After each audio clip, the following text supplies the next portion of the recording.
Hello and thank you for watching Healthy Cleveland. I'm Dan Monroe. My guest today is Edward Leigh, who is both a healthcare professional and a nearly 20-year survivor of stage 3 colon cancer. He will hit the 20-year mark on August 12, 2019. He's a founder and director of the Center for Healthcare Communication, an organization focused on enhancing both patient satisfaction and patient safety. He has appeared on multiple national television shows, including The Today Show, The Montel Williams Show, and The Mystery Diagnosis Show, which aired on both the Discovery Health Channel and the Oprah Winfrey Network.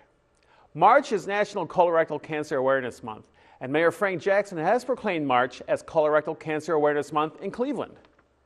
Mr. Leigh will share his personal story and give us tips for screening for colorectal cancer. Edward, thanks so much for joining me today. It's my pleasure. Tell me about your story. How did you come to be diagnosed? Yeah, it's actually a 2.5-year drama. What had happened, it was early 1997.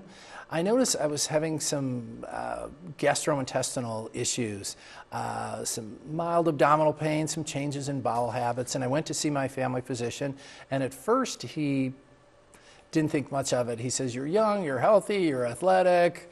I don't think it's anything significant." But the symptoms continued. So in the spring of 1997, my physician ordered a sigmoidoscopy. And I had the test done, and it came out completely normal. Now, what is a sigmoidoscopy? What does that entail? Yes, what the sigmoidoscopy, and I know people will be seeing a graphic in a moment, and I'll explain that, and then in a moment I'll explain the difference between a colonoscopy. What a sigmoidoscopy, it's a partial exam of the colon. So what had happened was I had this test done, and in healthcare I always have to make sure I'm explaining this carefully, because sometimes when people hear negative they think it's bad, and when positive they think it's good. But in healthcare, positive means something is there. Like if someone is HIV positive, it means they have HIV. So I was told the test was negative, meaning that it was clear. There was nothing there. So I thought, wonderful, the colon is clear. However, the one thing my family physician failed to tell me is the sigmoidoscopy is a partial exam. It sees about a third of the colon. So I walked out of the office that day thinking, I'm fine, but I actually had colon cancer. And having a sigmoidoscopy, what we always say in the gastrointestinal field, it's like having half a mammogram. But the thing is, if someone was offered a sigmoidoscopy, I'd hesitate to tell them not to do it, because seeing half is better than none. Like half of a mammogram is better than not having a mammogram at all. But the colonoscopy is the complete colon exam, and that's what eventually found my tumor. So I was thinking, if you're going to get screened, have the entire colon checked. So this was spring '97, and I'm just thinking, oh, I'm fine and everything's great. But the abdominal issues continued. And then about 9 months later, I had the first episode of bleeding, rectal bleeding. And so I called up my doctor, and he says, "You're so young, you have no family history of any serious issues. It sounds like it's a hemorrhoid issue." So that's what I assumed, and also keep in mind, this was '97. There was no Colorectal Cancer Awareness Month. There was no major screening campaigns. I never saw anything on television, and nothing like this. This is why I think this is so important. Yeah. Because somebody's going to watch this and say, "Hey, I think I may have something going on here." But for me, there was nothing like this. So there was nothing out there. So what happened was I had another bad episode in August of 1998, and my wife said, "Okay, we're taking you to the hospital." So I went to the hospital, I went to the emergency department, then they admitted me, and unfortunately another incident happened. They happened to notice that my liver enzymes were elevated. And the physician, who needed some work on her bedside manner, so to speak, she started asking me questions. She says, "Do you drink in excess?" I said, "No, actually I don't drink at all. I don't like the taste of alcohol." And then she kind of looked at me like, And then she said, "Tell me what drugs you use." I said, "I don't use any drugs." He says, "Well, your liver is not functioning properly." And then she would name all these drugs. And I said, "No, some of those drugs I'm not even sure. I don't even know what that is." And then she was quite certain that there must be a chemical dependency thing, because I was young and I had an abnormal liver function test. And so what had happened was she focused all the attention on the liver, didn't do anything with the bleeding, and sent me home. But once again, I'm thinking I'm healthy, there's nothing wrong with me. So part of it was I take care of myself, I eat right, I exercise, there's nothing wrong with me. So I think I was also, there was an issue of complete denial that there could be anything seriously wrong with me. So the months continued and I was getting sicker. I was having more abdominal pain, occasional bleeding issues. And then the spring of 1999, over two and a half years has passed, spring of 1999, several family members were on a certain insurance company and they said, oh, this is a great insurance company. You should join up. So we thought about it, we said, okay, we didn't have any issue with our doctor. We thought he was doing the right thing. So we switched in the spring of 99 and then we met a new family physician. And then in August 99, I'm getting ready to go to this big convention for speakers and trainers in Texas. And a few days before, I was in excruciating pain. And I called up this new family doctor and I said, I'm going to this convention and I'm sick. Could I come in and see you? So when I walked in and he was examining my abdomen, I'll never forget the look on his face. It was like, I could tell, at first I thought, there's something about that look, but I thought, no, I'm fine. And he says, we're going to do some blood work too. I think you can go to your convention and we'll call you when you get back. So I went to the convention, spent most of the convention sick in the hotel room.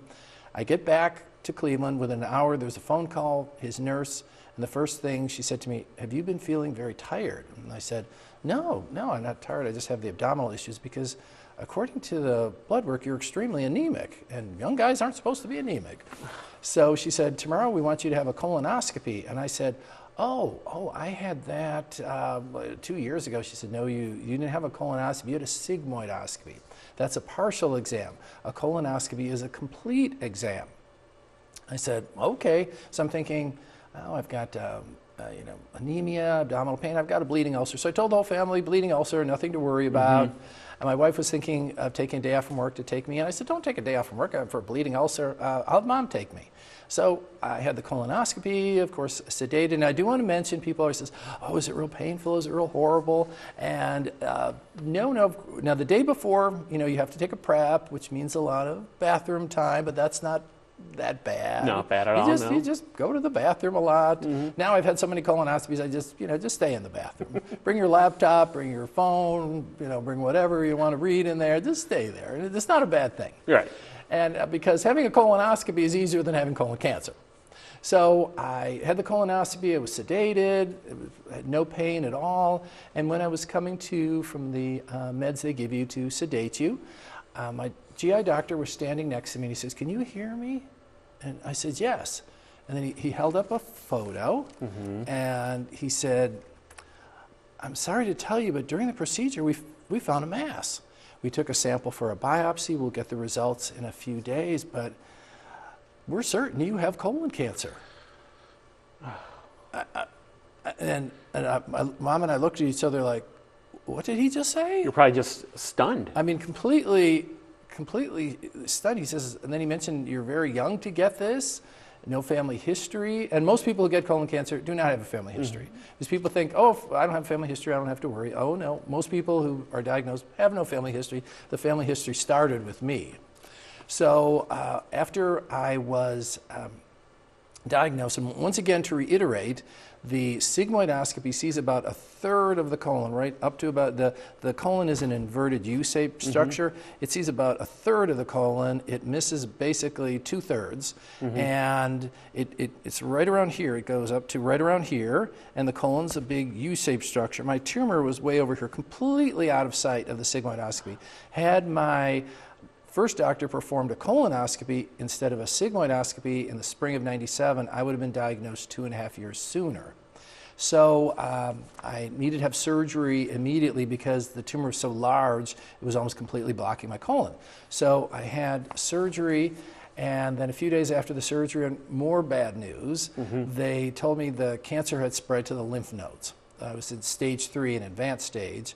And they said, we'll give you a few weeks off, and then you have to start a year of intensive chemotherapy. And back then, they did an entire year. Now, most people have 6 months.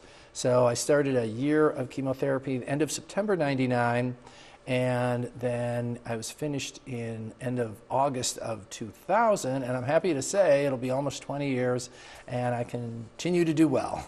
20 years cancer-free? 20 years cancer-free, yes. I continue Fantastic. to do well. Well, congratulations on that. That is a big, big milestone. Yes. In talking about this, what are some of the tools that doctors use to screen, to check for these masses, these tumors, these polyps? Yes, and I first wanted to mention in the beginning I had my patient hat on, so now I'm putting my healthcare professional hat on, because in addition to being a colon cancer survivor, I was already in the healthcare field when all of this happened. And I think because I was in the healthcare field, I tended to trust all healthcare people. But it's not, I always tell people it's not that you should not trust healthcare people, but you always have to be your own advocate. And I was too trusting. I said, oh, I'm sure they're doing a fine job, but things happen and you need to be your own advocate. And it's not a bad idea to get a second opinion either. Yes, absolutely. I was under the impression, I'm fine, I'm young, I take care of myself, I'm invincible, nothing bad will ever happen to me. So, but you have to trust, but yet you also have to be your own advocate. There are several different tests, and I always say to people, I would never tell you which test to take. You need to talk to your primary care physician, and together he or she, you will decide which is the best test. But some of the common tests are, for example, there's one called FIT and there's one FOBT. They're both stool-based tests, and what they do is they look for hidden blood. And because what happens is in the early stages, the tumor is going to burrow into the abdominal, into the wall of the colon and cause bleeding that people don't necessarily see, but it's small amounts that you can't see with the naked eye. So this test would look for this hidden blood. Now, if someone has this test, the FIT or the FOBT, fecal occult blood test, and it comes back positive, meaning they found blood, people should not think, oh my God, I have colon cancer. Because the blood could be from hemorrhoids, the blood could be from an inflammatory bowel disease. There's many reasons, but if it comes positive, it's like you go right to colonoscopy. It's like a monopoly. It's like go right to right to colonoscopy. But once again, if someone has a positive test, it doesn't mean they have colon cancer. It means they could have colon cancer. And there's also another test that looks for, it's a DNA-based test that looks for precancerous cells, cancerous cells, and that's one of the newer tests that wasn't available when I was diagnosed. Now, those are the stool-based tests. There's also other tests. Of course, we talked about the sigmoidoscopy earlier, and once again, it's a very awkward discussion because having a sigmoidoscopy is better than nothing. Yeah. Because at least you're getting a third checked out. It's better than not having any test at all. But when people ask me, I always say, look what happened to me. I would suggest getting the full colonoscopy. And there's also another test, virtual colonoscopy, that some people opt for, and it's a test that it's not invasive. It's like a CT scan. So that's another option. And then there's also combinations where people would have a SIG and a fecal occult blood test. There's lots of different options. But in the healthcare field, the gold standard is the traditional colonoscopy. Because the thing about having a virtual colonoscopy, if they find a polyp, then you're going to have to go through a regular colonoscopy anyway. So you might as well. That's why I think if they find something, then you're going to have to go through it all over again. So the gold standard is the traditional colonoscopy. And once again, having a colonoscopy is easier than having colon cancer. And it's not a painful procedure. Of course, the day before you have to go to the bathroom a lot, and that's not that bad. But you have to adjust your work schedule a bit here, but it's not that bad. And so once again, there's many options, and people need to discuss that with their healthcare professional, but the gold standard is the colonoscopy. Well, when should people be checked? Well, I've got some info about that. Now, I wanted to distinguish between two groups of people. And in the field, we use the term average risk. And those are people without a family history, and those are people that have no symptoms. And this group of people, and I've got a few notes just to make sure I get it exactly right, these are the people that are considered of average risk if they do not have a personal history, they've had colon cancer before, or a personal history of polyps. And the polyps is a very important discussion, because I know people that had no family history of colon cancer, but they were diagnosed with colon cancer, and then later on it was discovered, do you know Uncle so-and-so had polyps? So when people look at their family history, it's not just a history of an actual tumor, it's a history of polyps, because if you have people in the family with polyps, that puts you at higher risk. And also, since I know people are excited about all these ancestry tests and 23andMe, and people say, oh, I came from Ireland, or I have a family member here and a family member there, also check the family history of health issues. Find out, who's got what, because I know we have a friend of the family. 3 years ago, she was diagnosed with ovarian cancer, just out of the blue. And unfortunately, there's a lot of dysfunction in her family. After her diagnosis, relatives called her and said, do you know Grandma so-and-so had ovarian cancer? Do you know Aunt so-and-so had breast cancer, which puts you at high risk? Then she had something called the BRCA mutation that she was tested for, and she tested positive for it. She said, I would have been tested years ago if I knew all these family members. So talk to your family about where they came from, whatever country, but also ask about health histories. And a few other things, a family history of colorectal cancer. If you do not have a family history, average risk. If you don't have any history of inflammatory bowel disease, ulcerative colitis, then that puts you at average risk.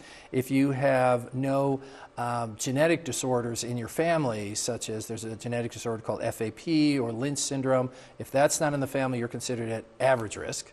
And the final average risk area, and this is a newer item that a lot of people aren't aware of, if you've had a previous type of cancer where you've had radiation to the pelvic area or the abdominal area, that puts you at higher risk. So if you didn't have that in your history, then you're at average risk.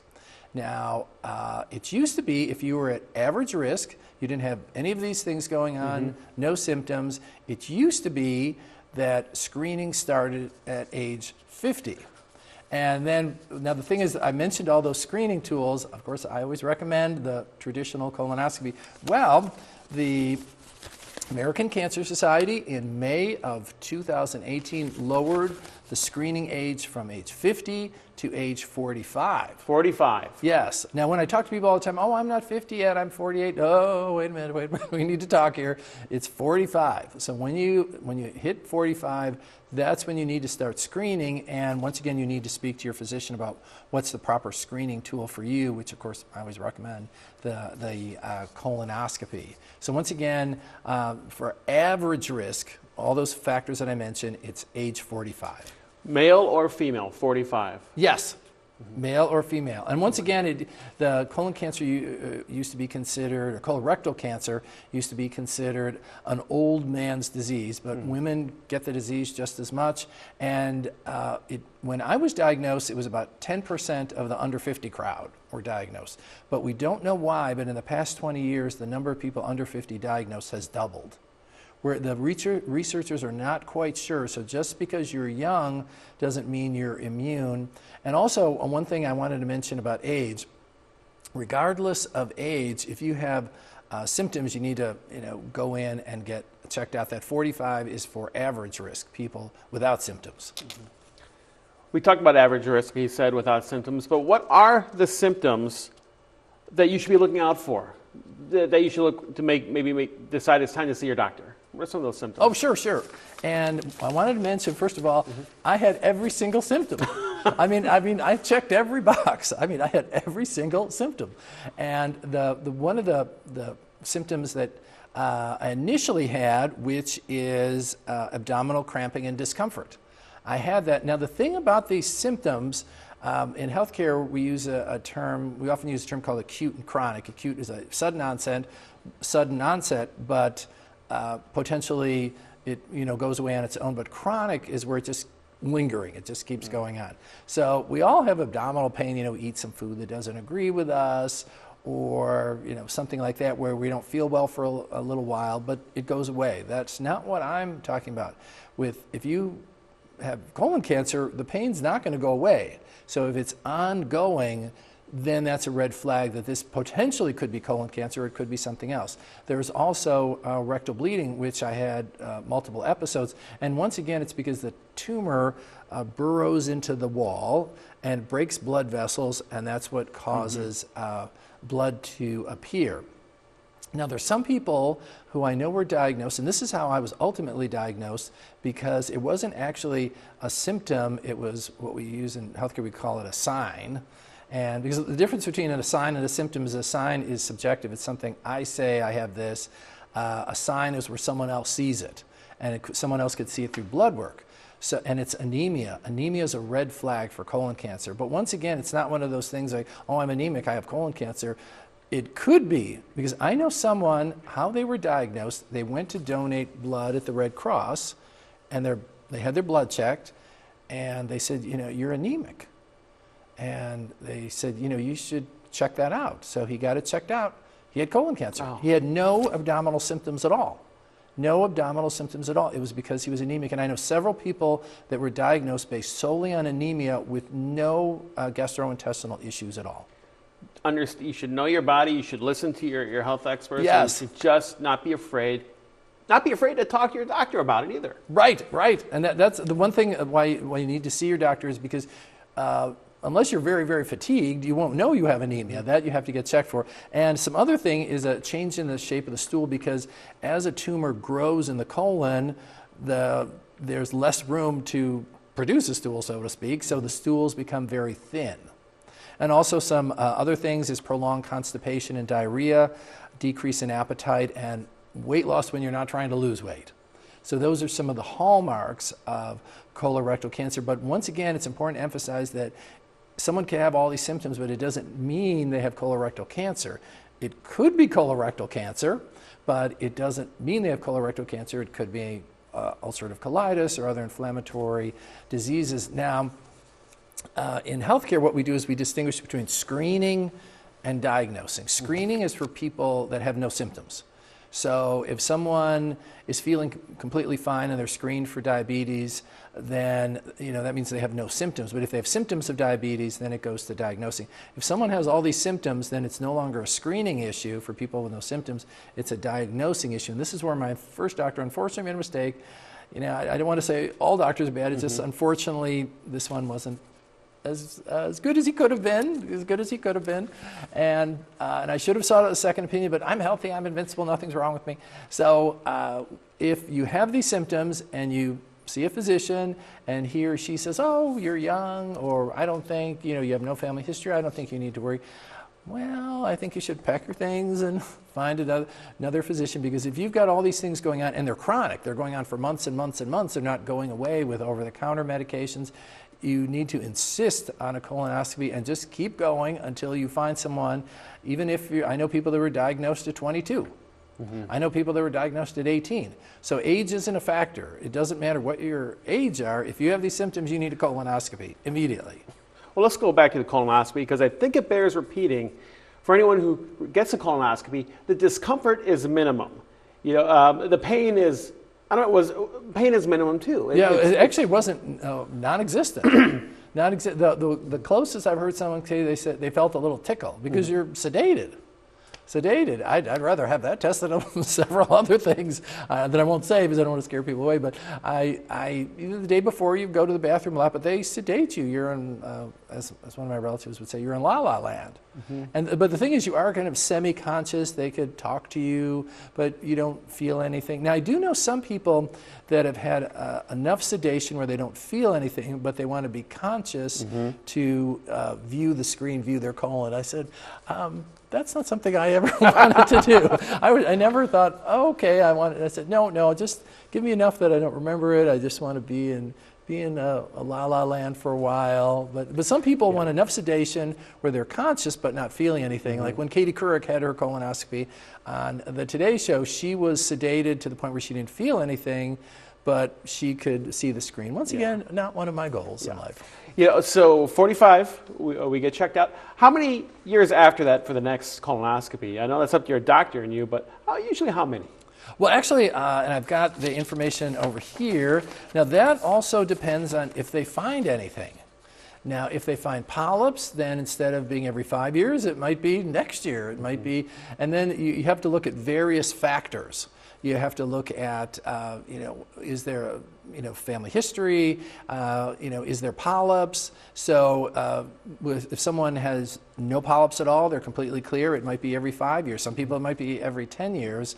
And in terms of family history, once someone in the family has history, then no longer is average risk, it's higher risk. So this is how it's done with family history. What you do is you look at all the first degree relatives in the family. That's children, parents, and siblings. You look at all those people and you look to see who was the youngest person diagnosed with colorectal cancer. And I know someone who I met at a store that I've been chatting with since it's Colon Cancer Awareness Month. See, I have my little blue is the color. Yeah. And we've been chatting, and she told me that her sister was diagnosed at 27. When she was 17, she had her first colonoscopy, and this is the reason at 17. Because what you do is you look at all the first degree relatives, parents, siblings, children, look at the youngest person, and whatever age they were diagnosed at, take off 10 years. So her sister was diagnosed at 27. She needed to begin getting checked at age 17. And that's how it's determined with family history. And also with family history, it's especially significant if a young person under 50 has been diagnosed. If someone is 70 and diagnosed, that's a different meaning than someone 20 and diagnosed, because there's more likely, if someone was diagnosed younger, a potential genetic component. I've had several genetic tests, they were all negative, but my doctors always tell me that doesn't mean you don't have a genetic link. It just means we don't have the test yet to potentially find something. Well, Edward, I want to thank you for stopping in today and telling us your story, and it's an amazing story. If people want more information about colorectal cancer, if they want to do some of their own research, where can they go? Yes, and I've got the information right over here. 2 wonderful organizations. And these are 2 organizations I've been involved with from the start. They were just a lifesaver. I don't know what I would have done without them. And just a 30-second story about one, the Colon Cancer Alliance, which started in 1999, 20 years ago. They came about when I was just diagnosed, and what had happened after I was diagnosed. I did some Googling, I found them, I called up their helpline. A person with colon cancer, Richard, a wonderful man who's now in heaven because of colon cancer, he called me up and I told him what was going on, and we talked maybe about 20 minutes, and he says, I've taken too much of your time already. He says, you were just diagnosed with colon cancer, you're not done. And I said, no. We talked for 2 hours, and I said, I can't take any more of your time. And just talking to him and this organization was just a lifesaver. And it's called the Colorectal Cancer Alliance. It's ccalliance.org. Their phone number is 877-422-2030. And then another wonderful organization, the organization is Fight Colorectal Cancer, and it's fightcolorectalcancer.org. Their phone number is 877-427-2111. These are both wonderful organizations. Their websites are incredible. If you have any questions or comments, these are the 2 groups to go to. And of course, I always have to close by saying this. We'll say it together. Having a colonoscopy is easier than having colon cancer. Of course. So get that colonoscopy. Edward Leigh, thank you so much. My pleasure. Thank you for inviting me. Thank you for raising awareness. Sure. And thank you for watching TV20. I'm Dan Monroe, reminding you, always talk with your primary care physician about any health questions or any advice you may need. Thanks for watching, everyone. We'll see you next time.